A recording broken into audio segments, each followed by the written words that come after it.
Functions विशेष तरह के relations होते हैं। सभी फंक्शन रिलेशन होते हैं, लेकिन सभी रिलेशन फंक्शन नहीं होते हैं। फंक्शन का डिफिनीशन है, if A and B be two non empty sets, यदि ए और बी दो नॉन एम्प्टी सेट हों, and each element of A be related with unique element of B by a rule f, और A का हर एक element B के एक ही element से, अद्वितीय एलिमेंट से संबंधित हो एक रूल एफ द्वारा। तो इसी लाइन में दो कंडीशन छुपे हुए हैं जो कि फंक्शन के लिए ज़रूरी होते हैं। ईच एलिमेंट ऑफ ए, मतलब ए का हर एक एलिमेंट रिलेटेड होना चाहिए, ए का हर एक एलिमेंट रिलेटेड होना चाहिए, कोई भी खाली नहीं रहना चाहिए। तो ये पहला कंडीशन हो गया। With unique element of B, और ए का हर एक एलिमेंट बी के एक ही एलिमेंट से रिलेटेड होना चाहिए, एक से अधिक एलिमेंट से रिलेटेड नहीं होना चाहिए, ये दूसरा कंडीशन हो गया। तो फंक्शन में ये दो जरूरी कंडीशन होते हैं। तो जिस रिलेशन में ये दो जरूरी कंडीशन हो उसी को फंक्शन कह सकते हैं। और रिलेटेड होना चाहिए एक नियम द्वारा, बाई रूल एफ, एक एफ नियम द्वारा। Then we say that function from A to B, तब हम लोग कहते हैं कि ए से बी में फंक्शन है, मतलब एक विशेष तरह का रिलेशन है। सिंबॉलिकली उसको सांकेतिक रूप से ऐसे लिखा जाता है, और इसको पढ़ेंगे function from A to b, या इसको भी पढ़ेंगे function from A to b. A is called domain, a यहाँ पर जो फर्स्ट सेट है वो डोमेन कहलाता है। बी इज कॉल्ड को डोमेन, और जो सेकेंड सेट है वो को डोमेन कहलाता है।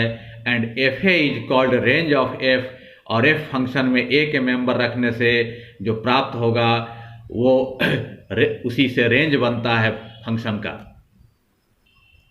If f x is equal to y, then y is called image of x, and x is called pre image of Y.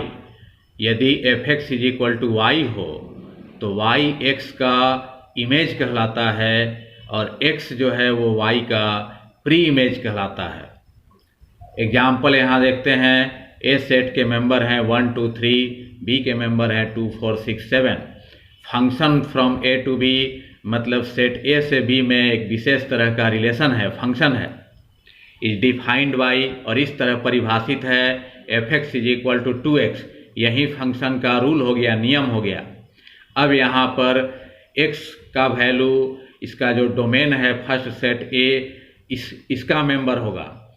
तो डोमेन जो होता है वो x के वैल्यू का सेट होता है। तो x का वैल्यू पहले इसमें 1 रखेंगे, तो यहाँ भी x का वैल्यू 1 होगा, तो 2 × 1 हो गया 2। तो कह सकते हैं कि 1 का इमेज 2 बन रहा है। तो a का मेंबर 1 है जिसका यूनिक इमेज बन रहा है, एक ही इमेज बन रहा है, एक से अधिक इमेज नहीं बन रहा है। तो a के हर एक मेंबर का यूनिक इमेज बनेगा। इसी तरह a का मेंबर 2 अगर रखते हैं x का वैल्यू, तो यहाँ भी ये 2 उतर गया, यहाँ भी x का वैल्यू 2 हो गया, 2 × 2 4 हो गया। तो 2 का इमेज 4 हो गया, और कह सकते हैं कि 4 का प्री इमेज 2 है। तो 2 का इमेज 4 जो बना वो यूनिक इमेज है, एक ही इमेज बन रहा है। इसी तरह a का मेंबर अगर 3 रखते हैं x का वैल्यू, तो यहाँ जब x का वैल्यू 3 रखेंगे तो यहाँ भी x का वैल्यू 3 रखेंगे। तो 2 × 3 हो गया 6, तो 3 का इमेज 6 हो गया, और 6 का प्री इमेज 3 हो गया। तो हम लोग देखते हैं कि x का वैल्यू a सेट से लिया गया है, डोमेन से लिया गया है, और इसका जो इमेज बन रहा है वो को डोमेन में बन रहा है, b सेट में बन रहा है। तो 1 का इमेज 2 बना, तो कह सकते हैं कि 1 2 से रिलेटेड है, और 1 2 ऑर्डर्ड पेयर इसका मेंबर बन गया, मतलब 1 2 से रिलेटेड है। 2 का इमेज 4 बना तो 2 4 से रिलेटेड है। 3 का इमेज 6 बना तो 3 6 से रिलेटेड है, और ये ऑर्डर्ड पेयर का सेट हो गया, यही f सेट हो गया, मतलब ये फंक्शन हो गया। और इसको रिलेशन भी कह सकते हैं। ये रिलेशन है, 1 2 से रिलेटेड है, 2 4 से, 3 6 से रिलेटेड है। तो यह एक रिलेशन है, और ये एक विशेष तरह का रिलेशन है जिसमें हम लोग देखते हैं कि ए सेट का हर एक मेंबर इसमें रिलेटेड है। 1 भी रिलेटेड है, 2 भी, 3 भी, हर एक मेंबर रिलेटेड है। और बी के मेंबर से रिलेटेड है, 2 4 6 से रिलेटेड है, और हर एक मेंबर केवल एक ही मेंबर से रिलेटेड है, एक से अधिक से रिलेटेड नहीं है। तो यह रिलेशन भी है, और इसको फंक्शन भी कह सकते हैं। तो यह फंक्शन ऑर्डर्ड पेयर के सेट के रूप में लिखा गया है, मतलब ये रोस्टर फॉर्म में है। इसको रिलेशन भी कह सकते हैं। अब यहाँ इसका एरो डायग्राम बनाया गया है। तो ए जो सेट है उसके मेंबर 1 2 3 हैं, बी सेट के मेंबर 2 4 6 7 हैं, और इसमें देखते हैं कि 1 2 से रिलेटेड है तो 1 को 2 से जोड़ दिया एरो से, 2 4 से रिलेटेड है 2 को 4 से जोड़ दिया, 3 6 से रिलेटेड है 3 को 6 से जोड़ दिया, और यहाँ पर एफ लिखा गया है, मतलब कि function from A to B. तो ये ए से बी में फंक्शन है, मतलब एक विशेष तरह का रिलेशन है। इसके बाद डोमेन एफ का जो डोमेन होगा, इस फंक्शन का डोमेन, तो जैसा रिलेशन में हम लोग देख चुके हैं कि डोमेन जो होता है वो फर्स्ट कोऑर्डिनेट का सेट होता है। तो फर्स्ट कोऑर्डिनेट में यहाँ पर 1 है 2 है 3 है, तो 1 2 3 होगा, तो 1 2 3 मतलब पूरा सेट ए हो गया। तो ए सेट जो फर्स्ट सेट होता है ये पूरा डोमेन बन जाता है। और इसके बाद रेंज ऑफ एफ का रेंज अगर देखें तो रेंज होता है सेकंड कोऑर्डिनेट का सेट। तो सेकंड कोऑर्डिनेट जो है ऑर्डर्ड पेयर में 2 4 6 है, तो 2 4 6 ये रेंज हो गया। और रेंज हम लोग देखते हैं कि जो इमेज बन रहे हैं 2 4 6 इमेज का ही ये सेट हो गया। इसके बाद कोडोमेन ऑफ एफ का जो कोडोमेन होगा वो पूरा सेकंड सेट होगा। रिलेशन में भी हम लोग देख चुके हैं कि पूरा सेकंड सेट जो होता है वहीं कोडोमेन होता है। तो यह रिलेशन भी है, इसलिए इसका कोडोमेन हो गया बी, और बी में 2 4 6 7 ये सभी मेंबर हो गए। सम स्पेशल फंक्शंस, कुछ विशेष प्रकार के फंक्शन। तो फर्स्ट है real function. A function f from A to B is called real function if A is subset of R and B is subset of R. तो एक function F जो है जिसका डोमेन ए है, कोडोमेन बी है, तो उसको रियल फंक्शन कहते हैं यदि ए भी रियल नंबर के सेट का सबसेट हो, मतलब ए के सभी मेंबर रियल नंबर हों, और बी भी रियल नंबर के सेट का सबसेट हो, मतलब बी के सभी मेंबर भी रियल नंबर हो। इसके बाद सेकंड है real valued function. A function f from A to B is called real valued function if B is subset of R. तो एक फंक्शन एफ जिसका कि डोमेन ए है, कोडोमेन बी है, उसको रियल वैल्यूड फंक्शन कहा जाता है यदि बी रियल नंबर के सेट का सबसेट हो, मतलब बी के सभी मेंबर रियल नंबर हो।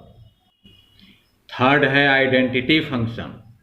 The function f from R to R defined by f x is equal to x is called identity function on R. तो एक फंक्शन एफ जो है जिसका डोमेन भी आर है, कोडोमेन भी आर है। आर मतलब रियल नंबर का सेट है, डोमेन भी और कोडोमेन भी, और उसका नियम है f x is equal to x, मतलब एक्स का इमेज एक्स ही बनेगा, 1 का इमेज 1 बनेगा, 2 का इमेज 2 बनेगा, जो मेंबर होगा वहीं उसका इमेज बनेगा।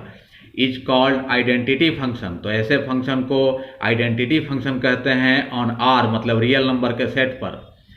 The identity function on R is denoted by I R, मतलब रियल नंबर के सेट पर जो आइडेंटिटी फंक्शन होता है उसको आई आर से सूचित करते हैं। आई मतलब हो गया identity function on R, real number के सेट पर आइडेंटिटी फंक्शन।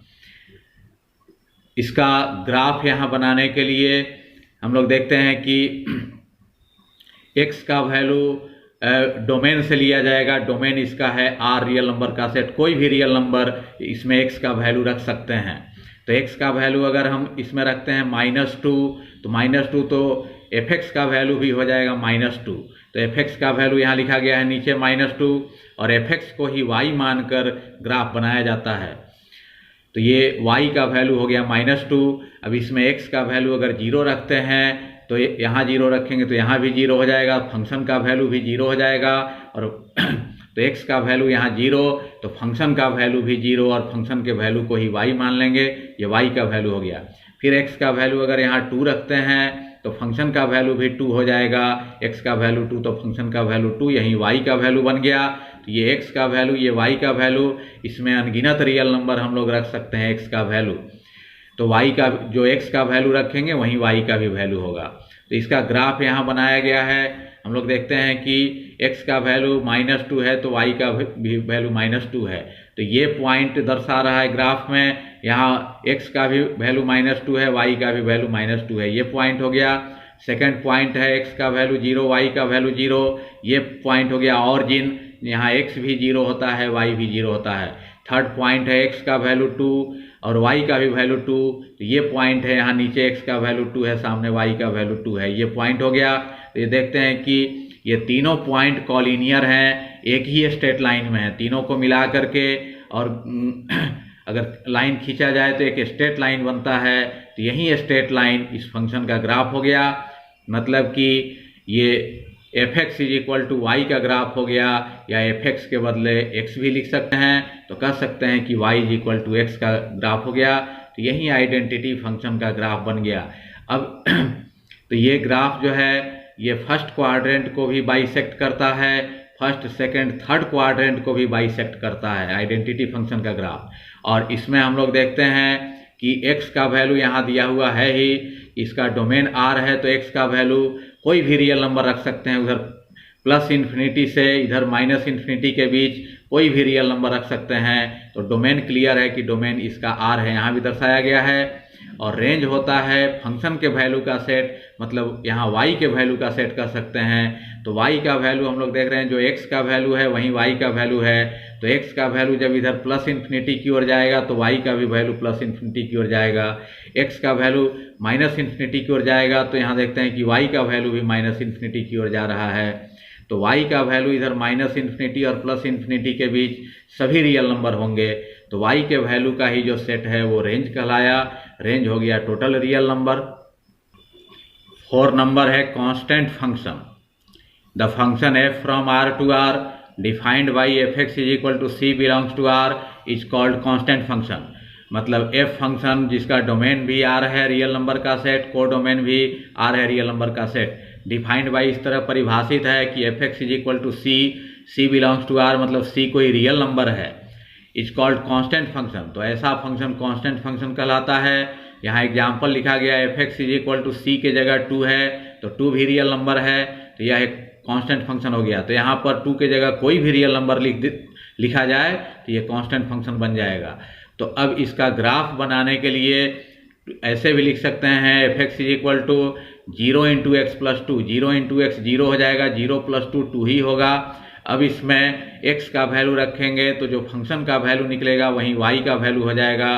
तो यहाँ पर टेबल में दर्शाया गया है कि x का वैल्यू अगर हम -3 रखते हैं तो ये 0 हो जाएगा, 0 + 2 2 होगा, तो फंक्शन का वैल्यू 2 आएगा, वहीं y का वैल्यू हो गया।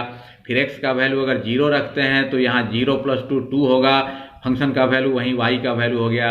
x का वैल्यू अगर 3 रखते हैं तो ये 0 हो जाएगा मल्टीप्लाई, अगर 0 + 2 2 होगा, फंक्शन का वैल्यू वहीं y का वैल्यू हो गया। अब इनको अगर ग्राफ पेपर पर दिखाया जाए तो x का वैल्यू -3 है तो y का वैल्यू 2 है, तो ये पॉइंट यहाँ पर दर्शाया गया है, नीचे x पर -3 है और सामने y का वैल्यू 2 है। इसके बाद x का वैल्यू 0 और y का वैल्यू 2, ये पॉइंट हो गया, यहाँ नीचे x का वैल्यू 0 है, यहाँ y का वैल्यू 2 है। फिर x का वैल्यू 3, y का वैल्यू 2 है, ये पॉइंट हो गया, नीचे x का वैल्यू 3, यहाँ सामने y का वैल्यू 2 है। तो ये तीनों पॉइंट कॉलिनियर हैं, एक लाइन में हैं, तीनों को मिलाया जाए तो एक स्ट्रेट लाइन प्राप्त होता है। तो यही जो है इस फंक्शन का ग्राफ हो गया f(x) = 2 या y = 2 लिख सकते हैं, क्योंकि f(x) को ही y माना गया है, तो y = 2 का ग्राफ हो गया। और ये ग्राफ देखते हैं कि ये x एक्सिस के पैरेलल है, तो कोई भी कांस्टेंट फंक्शन हो उसका ग्राफ x एक्सिस के पैरेलल होगा, मतलब हॉरिजॉन्टल लाइन होगा। अगर यहाँ पर f(x) = 1 रहता तो यहाँ से 1 से गुजरता, f(x) = 0 रहता तो उसका ग्राफ खुद x एक्सिस ही हो जाता। मतलब कांस्टेंट फंक्शन का ग्राफ हमेशा हॉरिजॉन्टल लाइन होता है। इसका डोमेन जो है यहाँ पर लिखा हुआ है ही, फंक्शन का डोमेन R है, मतलब कि रियल नंबर का सेट है, मतलब इसमें x का वैल्यू इधर +∞ और -∞ के बीच कोई भी इसमें x का वैल्यू हम लोग ले सकते हैं। तो कोई भी वैल्यू लें तो फंक्शन का वैल्यू हमेशा कांस्टेंट ही रहेगा, हमेशा 2 ही आएगा, इसलिए इसको कांस्टेंट फंक्शन कहा जाता है। फिर रेंज हम लोग देखते हैं कि रेंज होता है फंक्शन के वैल्यू का सेट, मतलब जो इमेज बनता है उसका सेट, या कह सकते हैं कि y के वैल्यू का सेट। तो y का वैल्यू हम लोग देखते हैं कि y का वैल्यू हमेशा इसमें 2 ही आ रहा है, तो रेंज में हमेशा 2 होगा। तो यही डोमेन हो गया, ये रेंज हो गया।